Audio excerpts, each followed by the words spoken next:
never been good at this. Not as a kid, not now. Some people can just pick up a pencil and pull something out of thin air.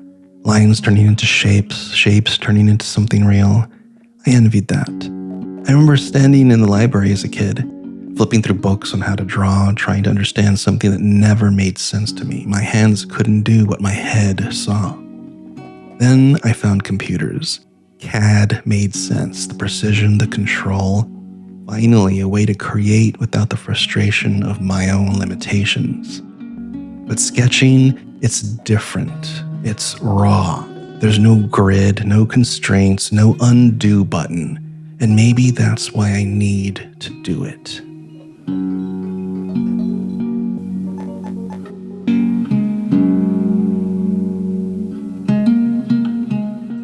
Entry 2. The tools matter, not in the way people think. Not because they make you better, but because they change how you approach the process. A pencil glides. A fountain pen forces commitment. Quality paper lets you push, scrape, and layer. Charcoal smudges and gets everywhere. But sometimes the best ideas come from the mess. I started collecting these things like they would unlock some hidden ability. They don't. But they do make the process feel real. Entry 3. I made stencils. Strat, Telly, Jazzmaster outlines. Shapes I know, shapes I understand. I can trace them, layer them, stretch them, distort them. I don't have to start from nothing, and that helps.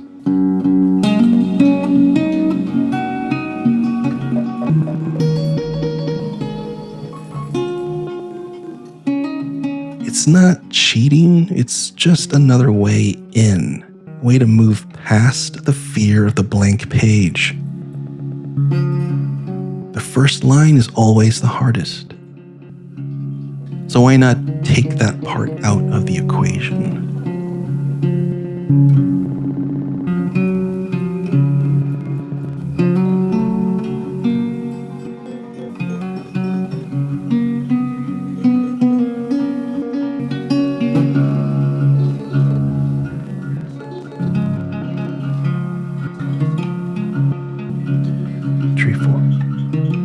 I sketch every day now. Not well, not clean, just fast. Messy, conditional lines, things that could be something but don't have to be. Some pages go nowhere, others I come back to. Watercolor, charcoal, ink. The mediums change the way the idea feels. A thick, heavy stroke can turn a shape into something else. A light wash of color can pull a design together in a way I didn't expect. Entry 5. I don't know if I'll ever be good at this, but maybe that's not the point. Maybe the point is just to do it, to see where it goes, to find something in the process that I wouldn't have found any other way. Maybe that's enough.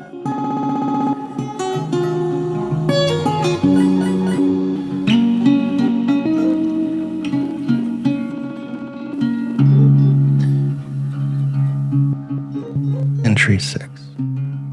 Sometimes I try too hard.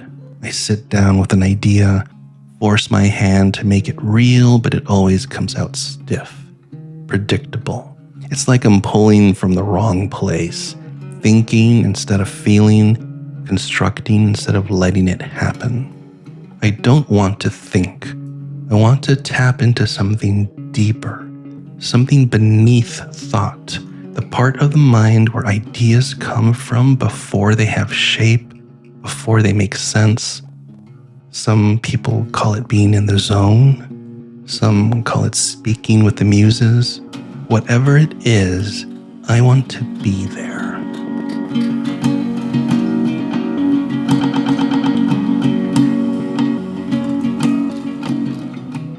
Entry 7. There are moments when it happens, when I lose track of time, when my hand moves without me directing it, when I step back and realize I don't remember making what's in front of me. Those moments feel like cheating, like I pulled something out from the ether instead of grinding it out. But maybe that's the point. Maybe creation isn't about control.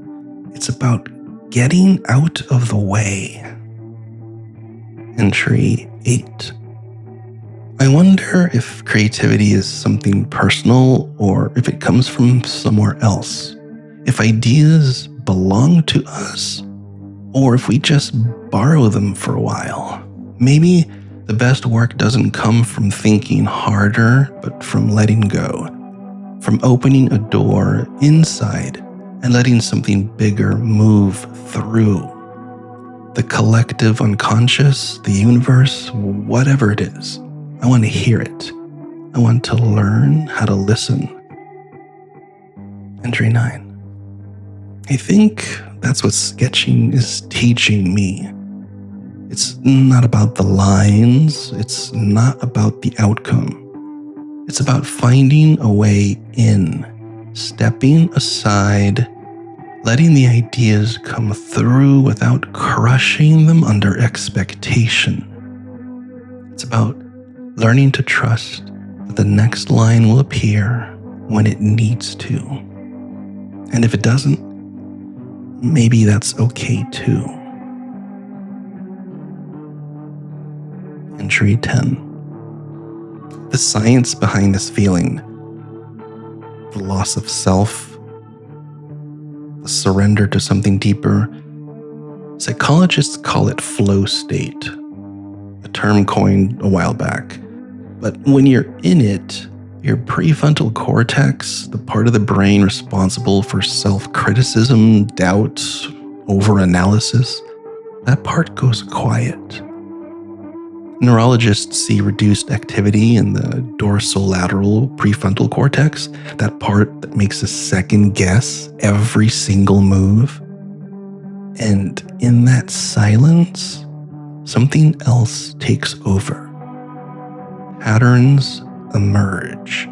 Intuition sharpens. The subconscious rises to the surface. Some theories suggest creativity comes from the brain making unexpected connections, pulling pieces from experiences and memories and knowledge we don't even know we have. When we let go of control, the brain starts to work in a way we can't force. It surprises us and it speaks back. Maybe that's what I'm chasing.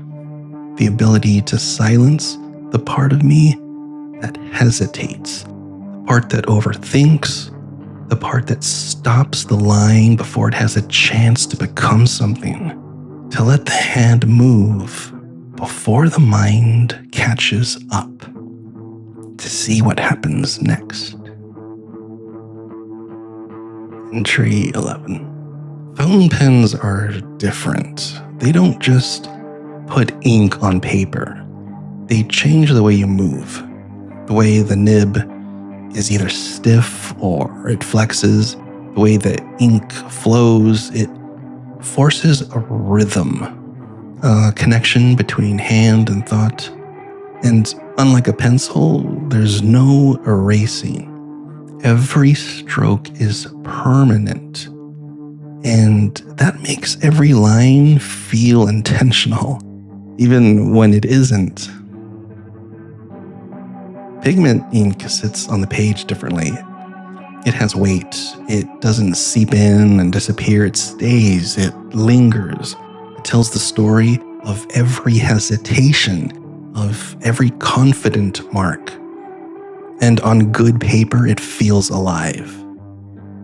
That really good quality paper, it resists the ink and it holds the stroke instead of absorbing it.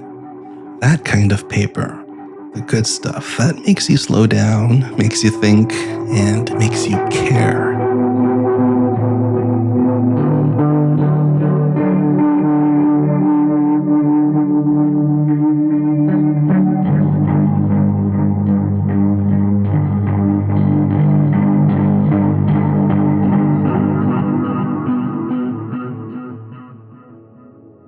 Entry 12.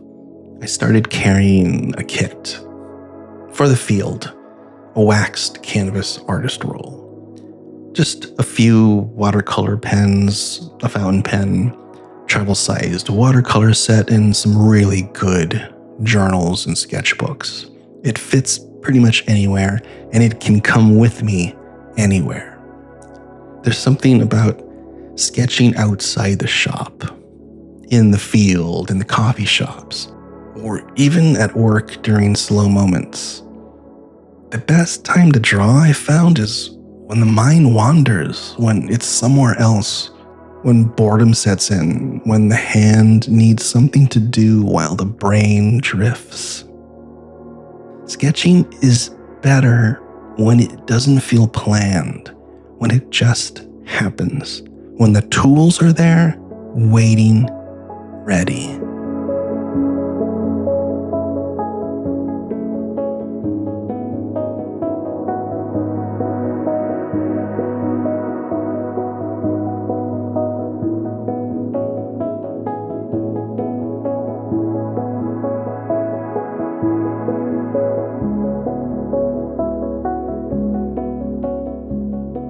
Entry 13. I don't know where this is going. I don't know if I'll ever be good at it, but that doesn't seem to matter anymore. The pages keep filling, line by line, thought by thought. Some sketches make sense, others don't.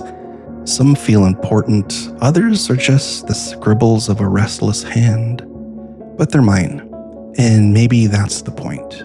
Not to master anything, not to reach some final form, but to leave a record, to let the lines pile up, to let them tell me something I don't know yet, to keep going even when I don't know why. Maybe someday I'll look back and understand what all of this was for. Or maybe I won't. Either way, the pages will still be there.